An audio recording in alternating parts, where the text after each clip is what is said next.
Praise to the lord. ఈరోజు దేవుడు మనకిచ్చినటువంటి వాగ్దానం ఏంటంటే, తిమోతికి రాసిన 2వ పత్రిక 4వ అధ్యాయము 7వ వచనం. మంచి పోరాటము పోరాడి తిని, నా పరుగు కడముట్టించి తిని, విశ్వాసము కాపాడుకొంటిని. ఆమేన్. ప్రస్తుతం ఉన్నటువంటి సమాజంలో, ప్రస్తుతం ఉన్నటువంటి మనుష్యుల మధ్య మన యొక్క విశ్వాసాన్ని కాపాడుకుంటూ జీవించాలంటే కొంచెం కష్టమైన పనే. నీతిగా, నిజాయితీగా జీవించుట కొరకు మనము పోరాటమే చేయవలసిన పరిస్థితి.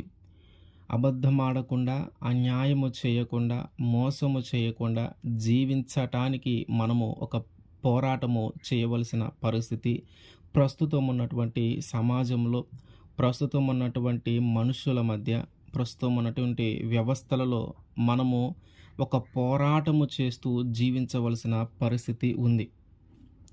మన యొక్క విశ్వాసాన్ని మనము కాపాడుకొనుటకు చేసే ఆ పోరాటము చాలా మంచిగా ఉండాలి.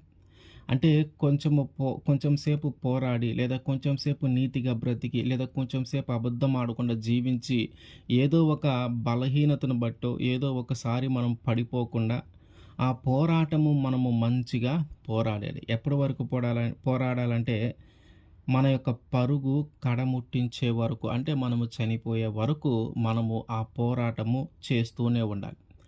మనలో ఉన్నటువంటి విశ్వాసాన్ని మనము కాపాడుకొనుట కొరకు ఈ సమాజంలో జీవించేటప్పుడు, ఈ మనుషుల మధ్య మనము జీవించేటప్పుడు మనలో ఉన్నటువంటి విశ్వాసాన్ని మనం కాపాడుకొనుట కొరకు మనము ఒక పోరాటమే చేయవలసి వస్తుంది. ఒక యుద్ధమే చేయవలసి వస్తుంది. ఆ పోరాటము మంచిగా మనం పోరాడాలి. ఆ యుద్ధము మంచిగా మనం చేయాలి. మధ్యలో మనం ఓడిపోకూడదు. మధ్యలో మనం దిగిపోకూడదు. మధ్యలో మనము నిరాశ చెందకూడదు. ఎప్పటి వరకు అంటే మనము చనిపోయే వరకు. మరి ఎందుకు ఇంత పోరాడాలి? ఎందుకు మనము ఇంత యుద్ధము చేయాల్సినటువంటి పరిస్థితిలో మనము ఈ విశ్వాసాన్ని కాపాడుకోవాల్సిన పరిస్థితి ఎందుకు వస్తూ ఉంది? ఎందుకు మనము ఈ విశ్వాసాన్ని కాపాడుకోవాలి? ఎందుకు మనము ఈ పోరాటము పోరాడాలంటే, మనము నిత్య జీవము పొందుట కొరకు.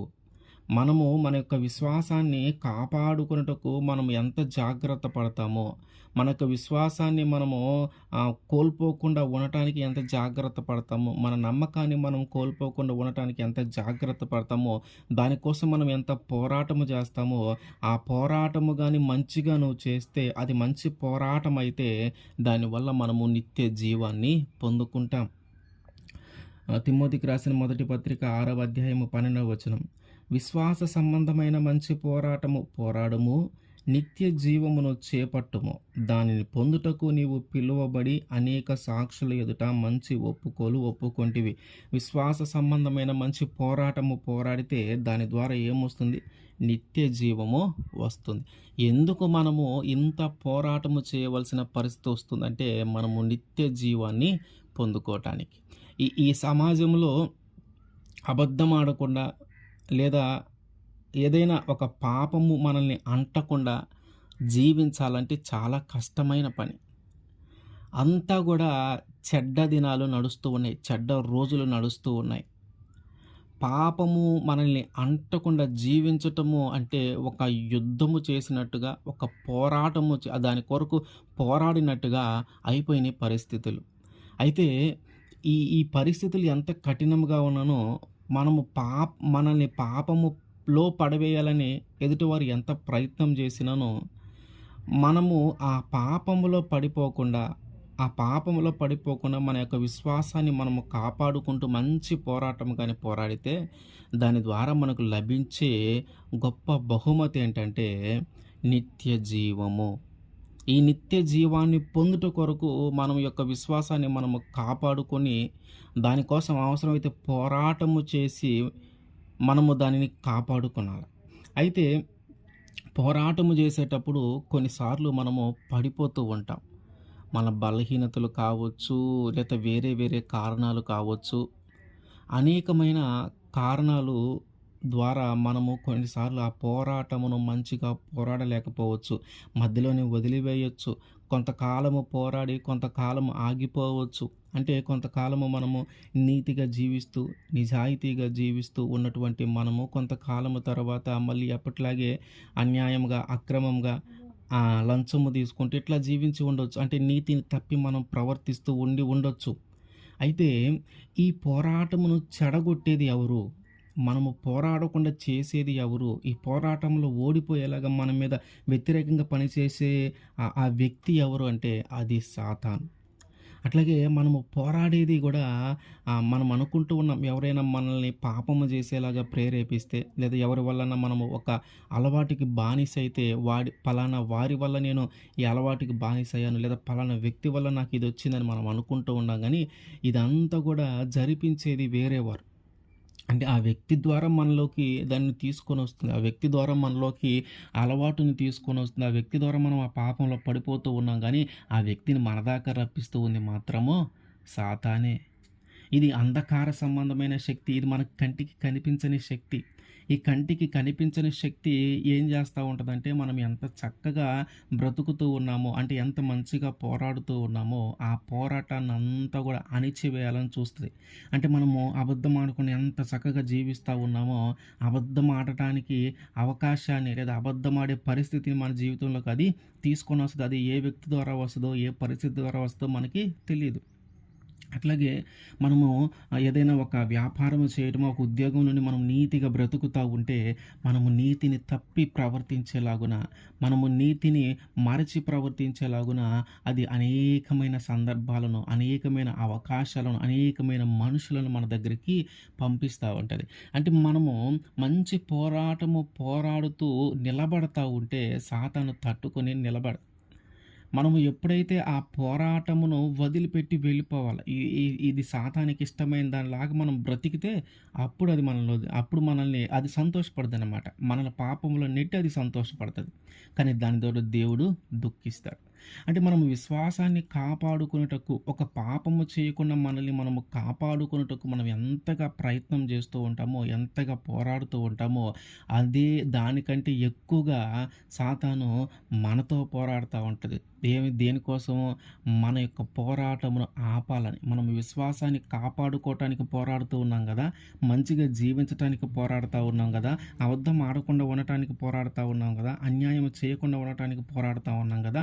ఇప్పుడు ఈ పోరాటాన్నంతా అది ఆపేసి మళ్ళీ అబద్ధం ఆడేలాగున, మళ్ళీ అన్యాయం చేసేలాగున, మళ్ళీ పాపము చేసేలాగున, మోసం చేసేలాగున మనల్ని మార్చాలని, మన యొక్క పోరాటమును ఆపాలని అది రకరకాల ప్రయత్నాలు చేస్తా ఉంటది. రకరకాల సందర్భాలను కల్పిస్తా ఉంటది. రకరకాల మనుషులను మన దగ్గరికి పంపిస్తా ఉంటది. ఎవరు వెళితే వీడు పాపం చేస్తాడో, ఎవరు చెబితే వీడు పాపం చేస్తాడో, ఏ సందర్భం వస్తే వీడు పాపం చేస్తాడో ఆ సాతానికి తెలుసు. ఈ లోక మాలిన్యంలో మనల్ని ముంచడానికి, ఈ లోక మాలిన్యంలో మనల్ని పడవేయటానికి, ఈ లోక పాపంలో మనల్ని పడవేయటానికి, మనల్ని అనేకమైన విధాలుగా మనకి ఒక శత్రువులాగా ఉండి అనేకమైన విధాలుగా మనల్ని ఆ పాపంలో పడవేయటానికి ప్రయత్నం చేస్తూ ఉంటది. ఇదేది మన కంటికి కనిపించదు. మన కంటికి కనిపించేదేంటంటే, ఏ వ్యక్తితో అయితే ఏ వ్యక్తి వల్ల అయితే మనం అబద్ధం ఆడామో ఆ వ్యక్తి కనిపిస్తాడు. ఏ వ్యక్తి వల్ల అయితే మనకి ఒక అలవాటు ఏర్పడిందో ఆ వ్యక్తి కనిపిస్తాడు. ఏ వ్యక్తి వల్ల అయితే మనం పాపము చేసామో ఆ వ్యక్తి కనిపిస్తాడు గానీ, ఆ వ్యక్తి మన దాకా రావటానికి కారణమైన ఒక కనిపించని శక్తి ఉంటుంది. ఆ అబద్ధమాడే పరిస్థితిని తీసుకొనొచ్చినటువంటి కనిపించని ఒక శక్తి ఉంటది. అంటే మనకి చుట్టూ ఉన్న మనుషులే కనిపిస్తారు. ఈ శరీర సంబంధమైన మనుషులే కనిపిస్తారు. అంటే వారి ద్వారా మనం పాపం చేస్తా ఉంటాం. వారి వలన మనం పాపం చేస్తా ఉంటాం. కానీ వాస్తవం ఏంటంటే, వారిని మన దాకా నడిపించే ఒక శక్తి ఉంది. వారితో అబద్ధము చెప్పించేలాగున, ఇదిగో వీళ్ళొస్తే ఖచ్చితంగా వీడు పాపం చేస్తాడు, లేదా వీళ్ళొస్తే ఖచ్చితంగా అబద్ధం ఆడతాడు, వీళ్ళొస్తే ఖచ్చితంగా అన్యాయం చేస్తాడు, వీళ్ళతో ఖచ్చితంగా మోసం చేస్తాడు అని ఆ వ్యక్తులు ఎవరైతే ఉన్నారో వాళ్ళని మన కాడికి పంపిస్తూ ఉంటుంది. ఎందుకంటే మనం పోరాడుతూ ఉన్నాం కదా, విశ్వాసము కాపాడుకోవటానికి నిలబడతా ఉన్నాం కదా, ఆకలి దప్పులైన తట్టుకొని నిలబడతా ఉన్నాం కదా, మన యొక్క విశ్వాసాన్ని మనం కోల్పోకుండా ఉండటానికి. దీనివల్ల ఏంటంటే సాతానికి గజగజ వణికిపోతూ ఉంటుంది. వీళ్ళు ఎక్కడ నిలబడతారో, వీళ్ళెక్కడ దేవునికి దగ్గరవుతారో, వీళ్ళెక్కడ దేవుణ్ణి అంటిపెట్టుకొని ఉంటారో, దేవుని యొక్క కాపుదల వీళ్ళ మీదకి ఎక్కువ వస్తదేమో, ఇట్లా కాదు వీళ్ళని పాపంలో పడవేయాలా, వీళ్ళు ఏదో ఒకటి చేసేలాగా మనం చేయాలా, వీళ్ళు దేవుళ్ళో నిలబడటం మంచిది కాదని చెప్పి దాని ఆలోచన. దేవుళ్ళో నిలబడితే దానికి కష్టం. కాబట్టి మనము మన యొక్క పోరాటము మనుషులతో కాదు, మన కంటికి కనిపించని శక్తులతో మనం పోరాటం చేస్తూ ఉన్నాం గనక, మనము జాగ్రత్తగా ఈ మంచి పోరాటము పోరాడాలి. ఎఫెసీయులకు రాసిన పత్రిక 6వ అధ్యాయము 12వ వచనం. ఏలయనగా మనము పోరాడునది శరీరులతో కాదు గాని ప్రధానులతోనూ అధికారులతోనూ ప్రస్తుత అంధకార సంబంధులకు లోకనాథులతోనూ ఆకాశ మండలమందున్న దురాత్మల సమూహముతోనూ పోరాడుచున్నాము.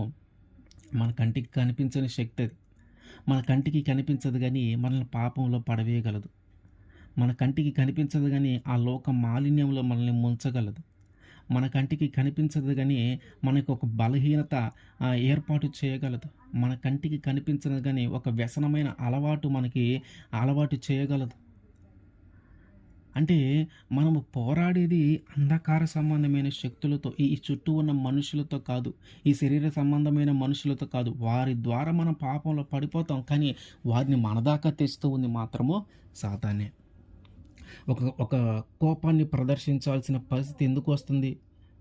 ఒక గర్వంగా ప్రవర్తించాల్సిన పరిస్థితి ఎందుకు వస్తుందంటే, అది మనలో కలిగిస్తూ ఉంటుంది ఆలోచన.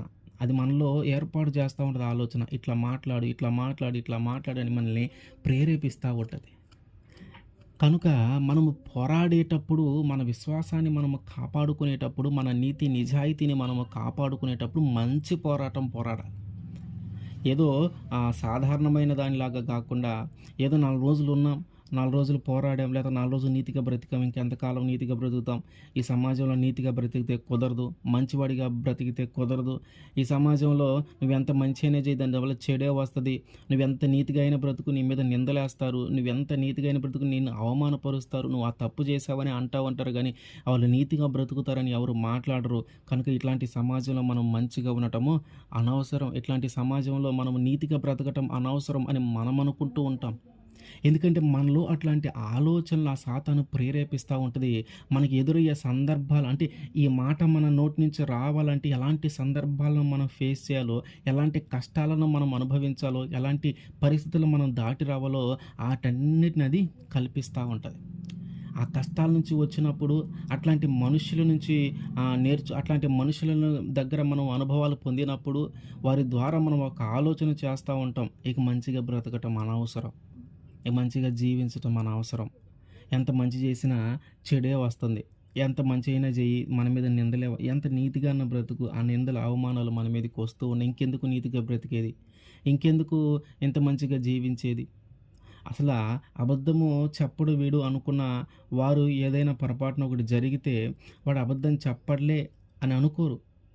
ఏదో మన ముందు అట్లా నటిస్తూ ఉన్నాడు, అతని యొక్క క్యారెక్టర్ నిజంగా అబద్ధం చెప్పేది అని అనుకుంటూ ఉంటారు. అంటే మనము ఎల్లప్పుడూ సత్యమే మాట్లాడుతూ ఉంటాం, నిజమే మాట్లాడుతూ ఉంటాం. కానీ నువ్వు 100 రోజులు నిజమే మాట్లాడి, 99 రోజులు నిజమే మాట్లాడి, ఆ ఒక్కరోజు ఏదైనా పొరపాటున మాట్లాడితే ఆ పొరపాటును బట్టే నేను గుర్తిస్తూ ఉన్నారు కనుక ఇంకెందుకు మనం నిజాయితీగా మాట్లాడటం అని మనకు అనిపిస్తూ ఉంటుంది, ఇంకెందుకు మనం సత్యముగా మాట్లాడటం అని మనకి అనిపిస్తూ ఉంటుంది. కానీ వాస్తవం ఏంటంటే ఆ ఒక్కరోజు కూడా మనము నిజాయితీగానే ఉన్నాం, ఆ ఒక్కరోజు కూడా మనం సత్యాన్ని మాట్లాడాం, ఆ ఒక్కరోజు కూడా మనము నిజాన్ని మాట్లాడాం. కానీ దాన్ని గుర్తించేవారు ఎవరు లేకుండా పోయారు. దాన్ని గుర్తించేవారు ఎవరు లేకుండా పోయినప్పుడు వాస్తవంగా మనమేంటి 100 రోజులు సత్యమే మాట్లాడాం, కానీ ఒక చిన్న మిస్అండర్స్టాండింగ్ జరిగింది.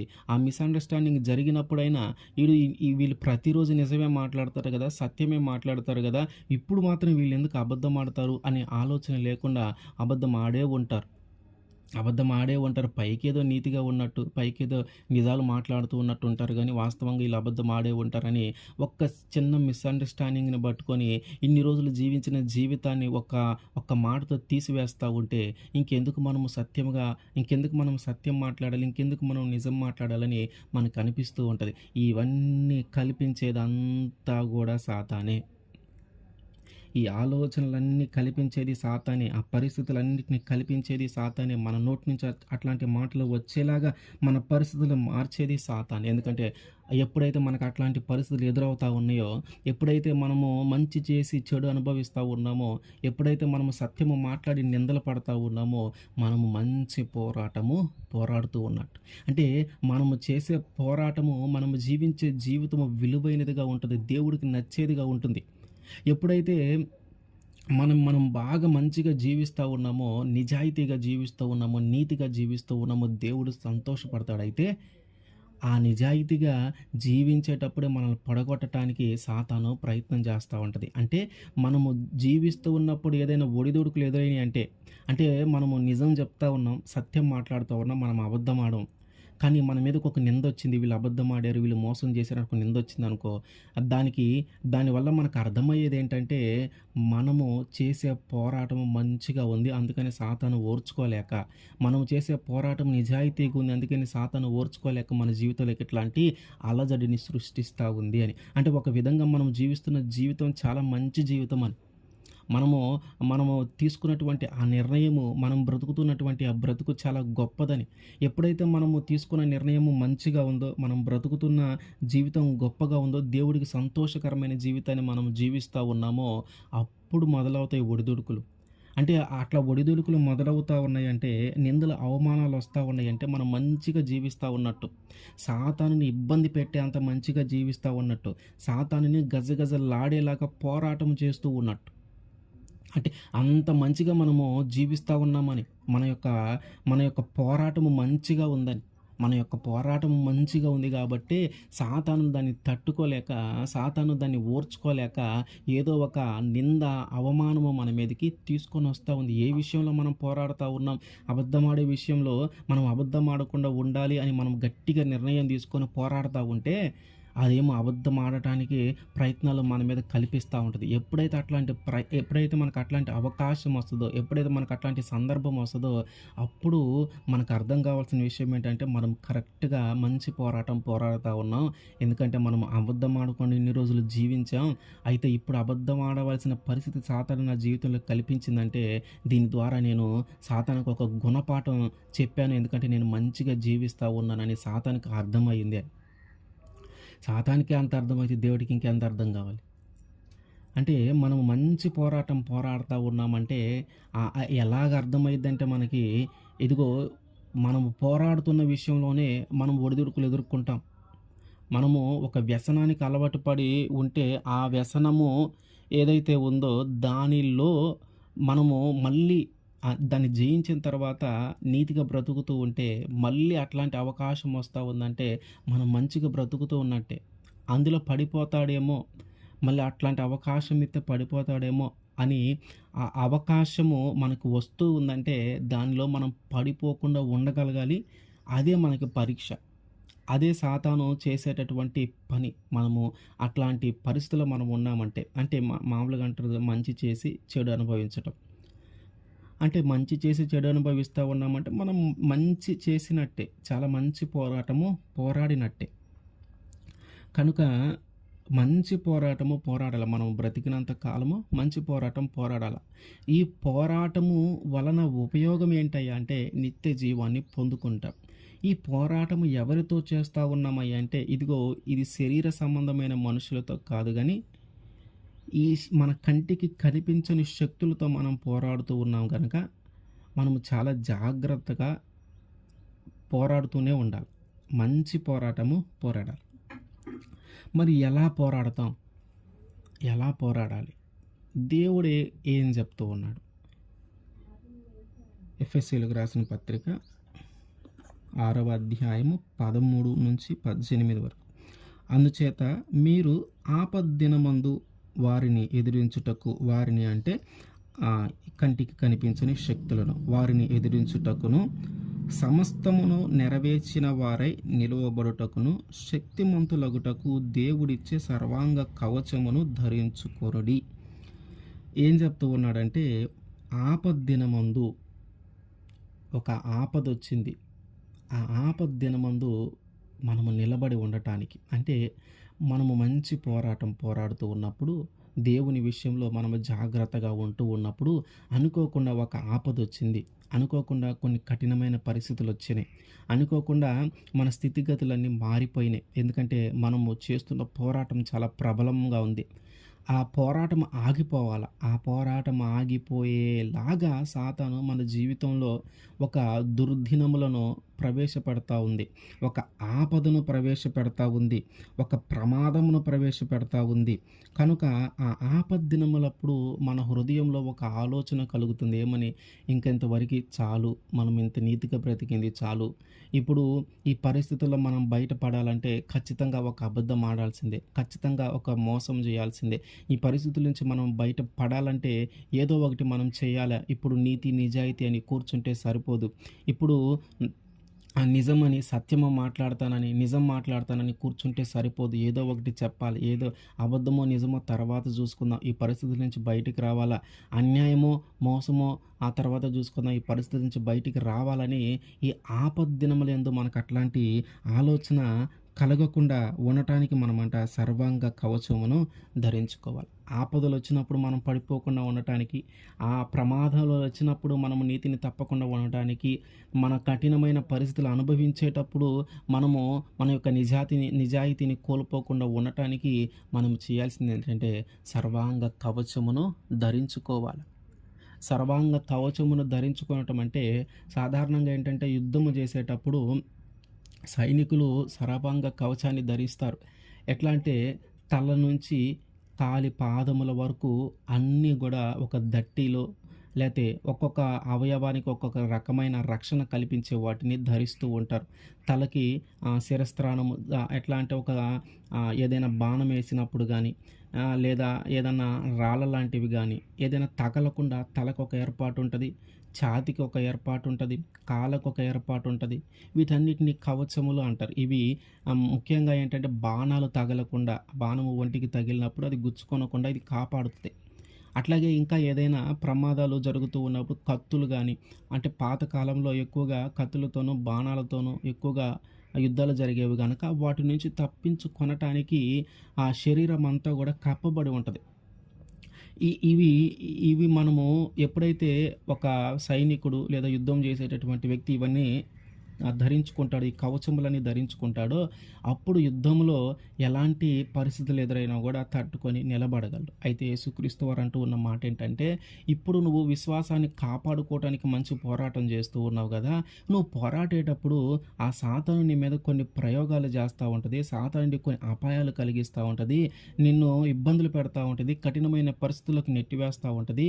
ఆ దుర్దినములలో, ఆ ఆపద దినములలో నువ్వు నీ యొక్క పోరాటాన్ని కోల్పోతావేమో, నువ్వు నీ యొక్క విశ్వాసాన్ని కోల్పోతావేమో, నువ్వు అట్లాంటి పరిస్థితుల్లోకి వచ్చినప్పుడు నువ్వు నిలబడటానికి, ధైర్యంగా నిలబడి వాటిని తట్టుకొని ఉండటానికి నువ్వు చేయాల్సిన పని ఏంటంటే, ఎలాగైతే సైనికుడు ఏ పరిస్థితినైనా తట్టుకొని నిలబడేలాగా సర్వాంగ కవచాన్ని ధరించుకుంటాడో, ఇదిగో మనము కూడా సర్వాంగ కవచాన్ని ధరించుకోవాలి.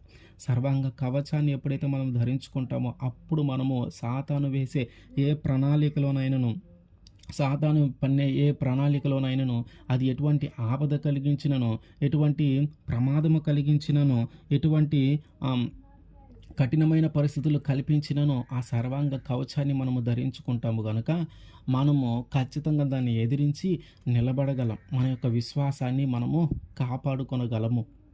మరి ఏంటి ఆ సర్వాంగ కవచం అంటే ఎలా ఎలాగనగా 14 నుంచి ఎలాగనగా మీ నడుమునకు సత్యమును దట్టి కట్టుకొని నీతి అను మైమరం మైమరువును తొడుగుకొని పాదములకు సమాధాన సువార్త వలనైన సిద్ధ మనస్సును జోడు తొడుగుకొని నిలువబడుడి. ఇవన్నీయుగాక విశ్వాసమును డాలు పట్టుకొనుడి. దానితో మీరు దుష్టుని అగ్ని బాణములన్నిటిని ఆర్పుటకు శక్తిమంతులగుదురు. మరియు రక్షణయగు శిరస్త్రాణమును, దేవుని వాక్యమును, ఆత్మ ఖడ్గమును ధరించుకొనుడి. ఆత్మ వలన ప్రతి సమయమందును ప్రతి విధమైన ప్రార్థనను విజ్ఞాపనను చేయుచు ఆ విషయమై సమస్త పరిశుద్ధుల నిమిత్తమును పూర్ణమైన పట్టుదలతో విజ్ఞాపన చేయుచు మెలకుగా ఉండుడి. ఏం చెప్తూ ఉన్నాడంటే, ఆపద దినములొస్తాయి. మనము విశ్వాసముతో ఉన్నప్పుడు, ఆ విశ్వాసాన్ని కాపాడుకోవటానికి మనం ఒక ప్రయత్నం చేస్తూ ఉన్నప్పుడు ఆపదలొస్తా ఉంటాయి. అది ఈ కంటికి కనిపించని ఒక సాతానుంది, ఒక శక్తుంది. అది ఈటన్నిటిని కల్పిస్తా ఉంటది. కాబట్టి ఆపదలొచ్చినప్పుడు మనం పడిపోకుండా దాన్ని ఎదిరించి నిలబడాలంటే మనం సర్వాంగ కవచము ధరించుకోవాలి. ఈ సర్వాంగ కవచంలో ఏమేమున్నాయంటే, ఇదిగో తలకేమో శిరస్త్రాణం ఉందంట. అంటే ఒక హెల్మెట్ లాగా ఉంది. ఏదైనా బాణము వదిలితే తలకు తగలకుండా పెట్టుకునేది. ఏదైనా ఒక కత్తి పొరపాటున ఒక కత్తి మన మీదకి, మన ఒంటికి తగలాల్సిన పరిస్థితి వస్తే అది శిరస్త్రాణం ఎప్పుడైతే ఉంటుందో దానికి తగులుతుంది గానీ, మన శరీరానికి దాన్ని ఆ కత్తి తాకకుండా కాపాడుతుంది. ఎట్లాగైతే ఆ సైనికుడు అలా రక్షించబడతాడో, ఇప్పుడు ఏమంటున్నాడంటే, ఆ శిరస్త్రాణము రక్షణ అయిన శిరస్త్రాణం మనము గూడా తలకి ధరించుకోవాలంట. ఇది ఎప్పుడైతే మనము ఈ రక్షణ అనేది మనం పొందుకుంటామో, ఈ రక్షణను మనం పొందుకున్నప్పుడు మన యొక్క మన యొక్క ప్రాణము, మన యొక్క జీవము లేదా మన యొక్క జీవితము ఆయనకి సమర్పించుకుంటాము గనక, ఆ రక్షణ అనేది మనకు తలకు శిరస్త్రాణముగా ఉండి మనల్ని కాపాడుతూ ఉంటది. రక్షణ ఎప్పుడైతే మనం పొందుకుంటామో, అది మన తలని కాపాడుతూ ఉంటది అనేలాగున. అట్లాగే నడుముకు సత్యం అనే దట్టి. దట్టి అంటే కొంచెం వెడల్పుగా ఉండే ఒక బట్ట లేదా ఒక పట్టీలాగా ఉంటది. ఇప్పుడు దాన్ని ఏం చేస్తామనంటే నడుముకి కట్టాలంట. నడుముకి కట్టినప్పుడు యుద్ధం చేయటానికి కొంచెం వీలుగాను, ఒక బలముగాను ఉంటది. నడుముకి బాగా కట్టినప్పుడు, లేదు అక్కడ ఏదైనా బాణం తగిలినా దాని నుంచి కొంచెం రక్షణ కూడా వస్తుంది. ఇట్లా ఆ తల నుంచి పాదాల వరకు ఒక్కొక్కటి మనము ఒక కవచాన్ని ఏర్పాటు చేసుకున్నట్టు, ఎలాగైతే ఒక యుద్ధానికి వెళ్ళే వ్యక్తి, పోరాడేటటువంటి వ్యక్తి తల నుంచి కాలి వరకు ఎట్లాగైతే కవచములను ధరించుకుంటాడో, మనము కూడా సర్వాంగ కవచాన్ని ధరించుకొని, తర్వాత లాస్ట్‌లో ఏంటంటే ప్రార్థన.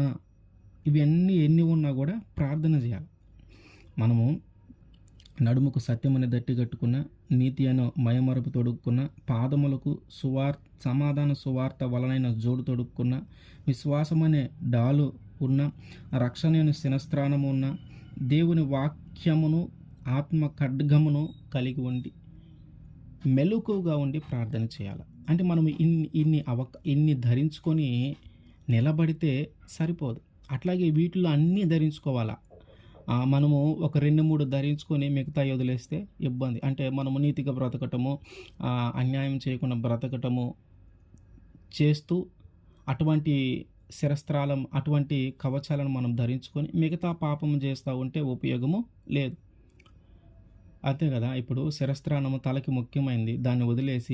తలను వదిలేసి బాడీకి మిగతా వాటికి ఎన్ని కవచాలు ఏర్పాటు చేసుకున్నా గాయం తలకైతే చనిపోతారు కదా మనిషి. అట్లాగా గాయము లేదా బాణము తగలకుండా ఎలాగైతే మొత్తం మనం బాడీ కవర్ చేస్తామో, అట్లాగే మన విశ్వాసాన్ని కాపాడుకొనటానికి 1, 2 విషయాలను మనము పాటించి, మిగతా విషయాలలో మనము పాపంలో పడిపోతే కుదరదు. లేదా మిగతా విషయాలు మనము పాటించకుండా ఉంటే కుదరదు.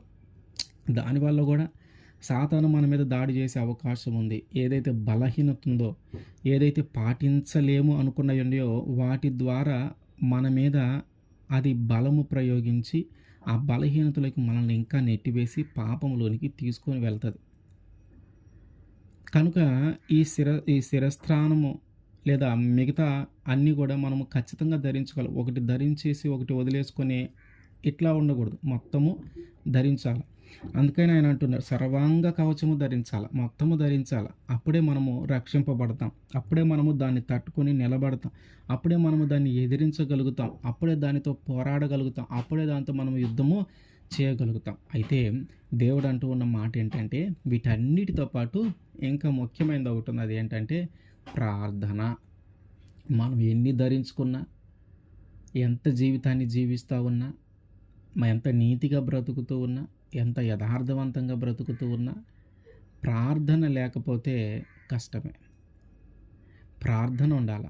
ప్రార్థన చేస్తూ మిగతాది మనము సర్వాంగ కవచాన్ని ధరించి దాని ద్వారా మనము కాపాడబడాలంటే ఆ సర్వాంగ కవచమును ధరించుకున్న తర్వాత దాని ద్వారా మనము కాపాడబడాలంటే అన్నిటికీ ఆధారమైనది, అన్నిటిని కాపాడగలిగినది, మన పరిస్థితులను, స్థితిగతులను మార్చగలిగినది ప్రార్థన. ఆ ప్రార్థన లేకుండా నువ్వెంత సర్వాంగ కవచాన్ని ధరించుకున్నా ఉపయోగం లేదు. ప్రార్థన లేకుండా నువ్వెంత నీతిగా బ్రతికినా ఉపయోగం లేదు. ప్రార్థన లేకుండా నువ్వెంత నిజాయితీగా బ్రతికినా ఉపయోగం ఉండదు. ప్రార్థనే నువ్వు నీతిగా బ్రతికేలాగా చేస్తుంది.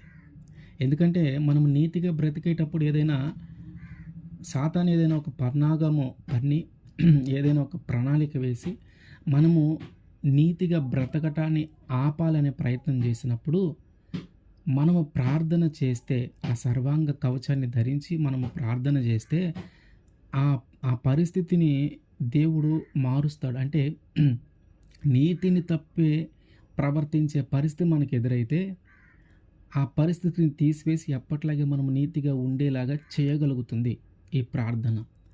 కనుక మనము ఈ సర్వాంగ కవచాన్ని ధరించుకోవడం మాత్రమే కాకుండా దానితో మనం ప్రార్థన చేయాలి. వీటన్నిటికీ ఆధారం ప్రార్థనే. కనుక మనము విశ్వాసాన్ని కాపాడుకొనుటకు అంటే ఇప్పుడున్నటువంటి ఈ సమాజంలో, ఇప్పుడున్నటువంటి ఈ మనుష్యుల మధ్య మనము విశ్వాసముగా జీవించాలంటే, నీతిగా జీవించాలంటే, యథార్థవంతంగా జీవించాలంటే చాలా కష్టమైన పనే. ఒక యుద్ధంతో సమానమే. ఒక రోజు లేదా ఒక్క రోజు అబద్ధం ఆడకుండా ఉండటానికి చాలా కష్టమైన పని. అయితే దాన్ని మనము కాపాడుకొనటానికి అంటే ఆ అబద్ధం ఆడకుండా ఉండటానికి, ఆ విశ్వాసాన్ని మనము కాపాడుకోవటానికి మనము ప్రతిరోజు యుద్ధము చేయాల్సి వస్తుంది. మనం ప్రతిరోజు పోరాడాల్సి వస్తుంది. కనుక ఈ లోక మాలిన్యంలో మనం పడిపోకుండా మన యొక్క విశ్వాసాన్ని మనము కాపాడుకోవటానికి మనము పోరాటము చేయవలసిన పరిస్థితి ఇప్పుడు ఉంది. కనుక ఈ చేసే పోరాటము మనం మంచిగా చేయాల. మన పరుగు కడముట్టించే వరకు చేయాల. దీని ద్వారా ఏం జరుగుతున్నాయి అంటే మనకి నిత్య జీవాన్ని పొందుకుంటాం. ఈ మంచి పోరాటం ఎవరైతే పోరాడతారో వారు నిత్య జీవాన్ని పొందుకుంటారో, మంచి పోరాటమును ఎవరైతే పోరాడరో, వారి విశ్వాసాన్ని ఎవరైతే కాపాడుకుంటారో వారు నరకానికి అప్పగించబడతారు. అయితే ఈ పోరాటము చేసే సమయంలో అనేకమైన ఒడిదుడుకులను ఎదురయ్యేలాగా కంటికి కనిపించని శక్తి మనతో పోరాడుతూ ఉంటుంది. దాన్ని ఎదిరించాలంటే మనం సర్వాంగ కవచమును ధరించి ప్రార్థన ద్వారా మనము దాన్ని జయించగలుగుతాం. మన యొక్క విశ్వాసమును కాపాడుకున్నటకు మనము మంచి పోరాటము పోరాడదాం. ఆమేన్.